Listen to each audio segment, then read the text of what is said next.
దక్షిణ చైనా సముద్ర జలాలలో Indo Pacific రీజియన్లో China ఆధిపత్యానికి అడ్డుకట్ట వేయడానికి ప్రధానమంత్రి నరేంద్ర మోదీ బ్రూనీ పర్యటనకు వెళ్లారు అనేది ఇప్పుడు పొలిటికల్ టాక్. ఇటీవల దక్షిణ చైనా సముద్ర జలాల్లో ఇండో పసిఫిక్లో అనవసరంగా చైనా ఇటు ఫిలిప్పీన్స్ను అటు దక్షిణ కొరియాను రెచ్చగొడుతోంది. దక్షిణ కొరియా తమదేనని చైనా వాదిస్తోంది. కయ్యానికి కాలుదువుతోంది. కాగా బ్రూనీకి చైనాకు మధ్య సంబంధాలు బలంగా ఉన్నాయి. ఇక మోదీ కూడా బ్రూనీతో సన్నిహిత సంబంధాలు మెరుగుపరుచుకోవాలనే ఉద్దేశంతోనే బ్రూనీ పర్యటనకు బయలుదేరి వెళ్లారు. మోదీ బ్రూనీ పర్యటనకు సంబంధించిన మరింత సమాచారం ఈ స్టోరీలో.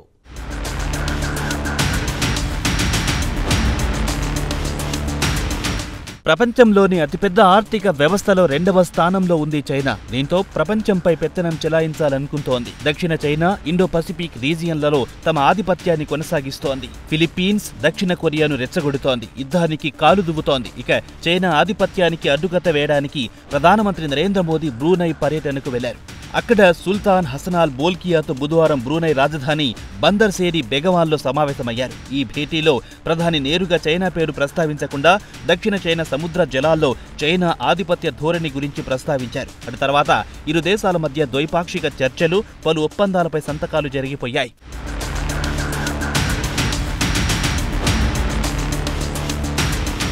ప్రధాని గౌరవార్థం బ్రూనై సుల్తాన్ విందు ఏర్పాటు చేశారు. డిన్నర్ తర్వాత ఇరు దేశాల నాయకులు పలు అంశాలపై చర్చించుకున్నారు. తాము అభివృద్ధికి మద్దతు తెలుపుతామని, చైనా మాదిరిగా ఆధిపత్య ధోరణిని తాము అంగీకరించమని ప్రధానమంత్రి మోదీ స్పష్టం చేశారు. దక్షిణ సముద్ర జలాల్లో ఇండో పసిఫిక్ రీజియన్లో కోడ్ ఆఫ్ కాండక్ట్ ను అమలు చేయాలని ప్రధాని కోరారు. సముద్ర జలాల్లో సార్వభౌమాధికార అంశాన్ని, సముద్ర జలాల నిబంధనల ఉల్లంఘనపై కోడ్ ఆఫ్ కాండక్ట్ నిబంధనలను ఫైనల్ చేయాలని చర్చించుకున్నట్టుగా ఇరు దేశాలు విడుదల చేసిన ప్రకటనలు తెలిపాయి. సముద్ర జలాల వివాదాల విషయానికొస్తే అంతర్జాతీయ చట్టం ప్రకారం, ముఖ్యంగా United Nation convention on the law of the seas 1982 కింద సముద్ర జలాల వివాదాలు పరిష్కరించుకోవాలని ఇరు దేశాలు ఓ అంగీకారానికొచ్చాయి. కాగా UNCLOS 1982లో బ్రూనైకి కూడా సభ్యత్వం ఉంది. దక్షిణ చైనా సముద్రంలో China, Malaysia, Philippines, Thailand, Singapore, వియత్నాంలున్నాయి.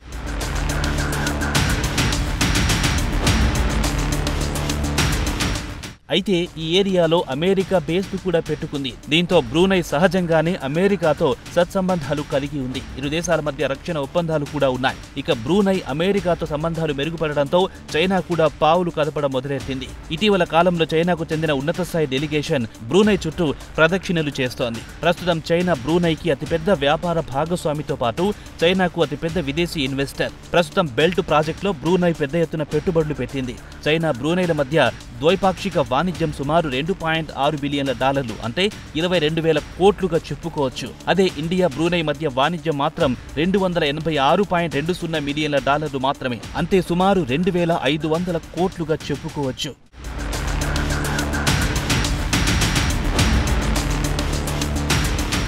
అయితే ఇటీవల కాలంలో చైనా దక్షిణ చైనా సముద్ర జలాల్లో తన ఆధిపత్యం చూపించడం, ఇటు ఫిలిప్పీన్స్ అటు దక్షిణ కొరియాపై దాదాగిరి చేయడం బ్రూనైకి నచ్చడం లేదు. తన అసంతృప్తిని వెళ్లగక్కింది. ఇదే విషయాన్ని మోదీ కూడా ప్రస్తావించారు. అయితే చైనా పేరును పరోక్షంగా ఎత్తలేదు. ప్రస్తుతం దక్షిణ చైనా సముద్ర జలాల్లో జరుగుతున్న పరిణామాల గురించి బ్రూనై సుల్తాన్ దృష్టికి తెచ్చారు మోదీ. ఇరు దేశాలు భవిష్యత్తులో ఒకరికొకరు సహకరించుకుంటామని సంయుక్త ప్రకటనలు వెల్లడించాయి. ఇరు దేశాలు రక్షణ రంగంలో సహకరించుకుంటామని, తరచూ సమావేశం అవుతామని మోదీ అన్నారు. రక్షణ రంగానికి కావలసిన శిక్షణ, సామర్థ్యం పెంపు విషయంపై కూడా ఇరు దేశాల నాయకులు చర్చించుకున్నారు. అలాగే త్వరలోనే బ్రూనై నుంచి నేరుగా ఇండియాకు విమాన సర్వీసులు నడపడంపై కూడా ఒప్పందం కుదుర్చుకున్నారు.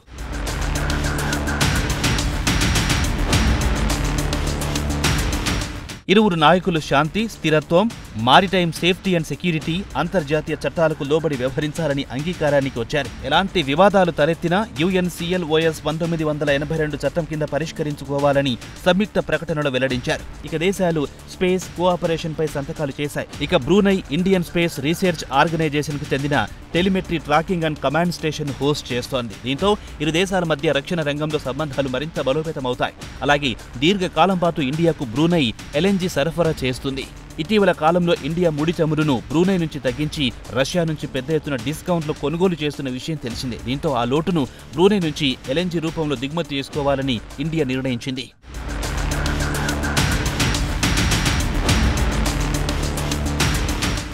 ఇక ఇండియా పసిఫిక్ విజన్లో భాగంగా ఇండియా యాక్ట్ ఈస్ట్ పాలసీలో భాగంగా బ్రూనైని కీలక భాగస్వామిగా గుర్తించింది ఇండియా. దీంతో పాటు చైనా జోరుకు అడ్డుకట్ట వేయడానికి మోడీ ఈ పర్యటనను సద్వినియోగం చేసుకున్నారు. ఇక అక్కడి నుంచి ప్రధాని సింగపూర్ వెళ్లారు. సింగపూర్ ప్రధానమంత్రి లారెన్స్ ఓంగ్ మోదీ గౌరవార్థం ఇచ్చిన డిన్నర్ మీటింగ్లో పాల్గొన్నారు.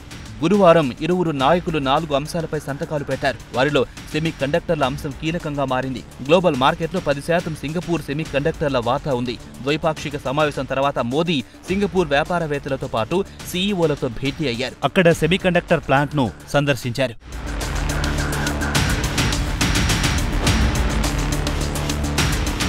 చైనా జోరుకు అడ్డుకట్ట వేయడానికి మోదీ బ్రూనై వెళ్లి వచ్చారు. మరి మోదీ పర్యటనపై చైనా ప్రతిస్పందన ఎలా ఉంటుందో వేచి చూడాల్సిందే.